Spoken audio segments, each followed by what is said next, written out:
So now let's see how we can embed YouTube videos and other medias inside of Dropbox Paper. So for that, what you have to do is you have to go below right over here where it says add media. So let me just click on this right over here.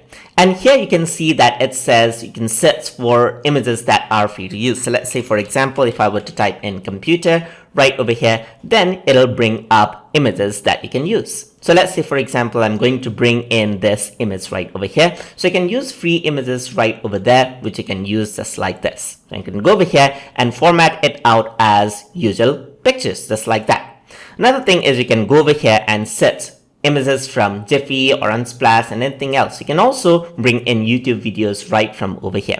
So I'm just going to go over here and type in TutorTube right over here. Let's say, for example, just going to type in TutorTube, and you can see that my logo animation actually pops up. So I'm just going to click on this and I'm going to click on add to dock right over here. And once I add it into dock, you can see that the YouTube video right over here has been embedded. So I can play this around right over here just like that, and the video will be played out just like that. So this is the YouTube video which has been embedded directly. I can also add in other medias right over here. So there's a lot of different, you can bring in files from your Google Drive right over here, from Adobe XD, there's Airtable, Figma, and a lot of other applications you can simply directly insert media from. You can bring in your Prezi presentations, you can bring in your SlideShare slides, and so forth. So you can just go for SlideShare, see an example right over here, search for example, you can search for example, and you can add that to dock right over here, just like that. So you can see that this is an interactive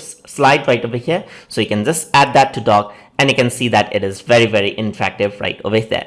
So let us just bring in other options over here as well. For example, there's Prezi, you can see an example. You can bring in your own URL right over here. As you can see, you can add that to your doc as well, and you can present it, and that's how everything works like. So you can see that interactive document Prezi is right over there, just like that, as you can see. So you can bring in YouTubes, you can bring in like, let's say, for example, LinkedIn slides right over here, and you can bring in Prezi documents and a lot of different documents. You can make the entire document very, very rich, as you can see. So that is how you can add in different medias inside of Dropbox Paper. So hope you guys learned something as always, and as always, please like, comment, share, and subscribe.